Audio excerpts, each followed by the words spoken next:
Amamu ya jama Senegal munungara hibala. Amamu ya jama Senegal munungara hibala.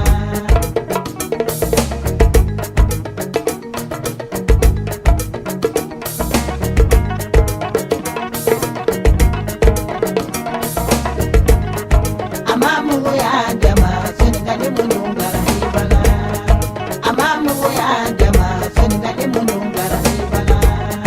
Amamu ya jama Senegal munungara hibala. Aditanu ketu, ada kitu ketu, ada imetu.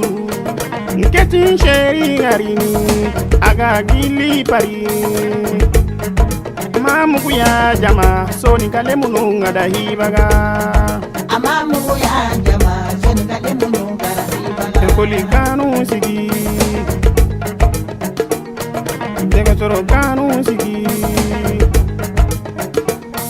madrasa pompo sigi.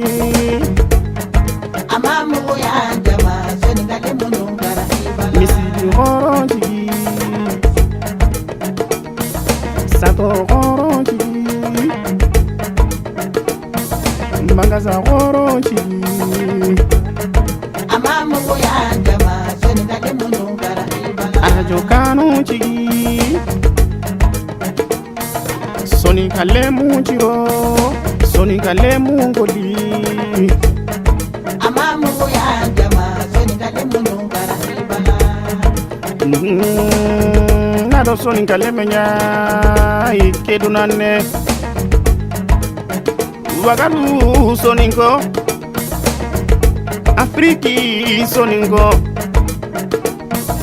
Parivili soninkalemu,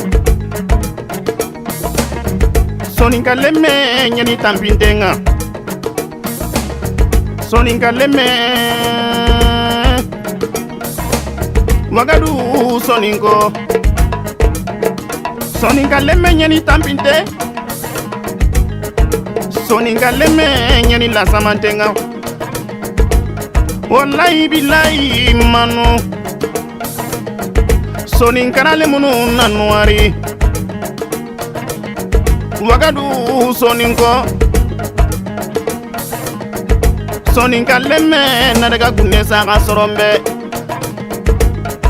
anakipe habanka kasenga,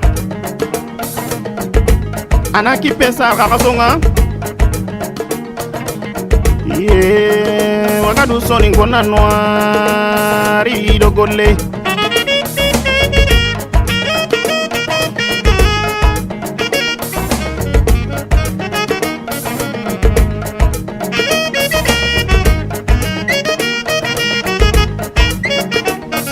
Aditanu ketu, ada kitu ketu, ada imetu. Nketin sheri ngarini, aga gili pari. Amamu ya jama Senegal munungara hibaga. Amamu ya jama Senegal munungara hibala. Koli kanu sigi, dega soro kanu sigi, madrasa pompo sigi. Amamu ya jama Senegal munungara hibala. Misidi horo sigi, sato horo sigi, magaza horo sigi.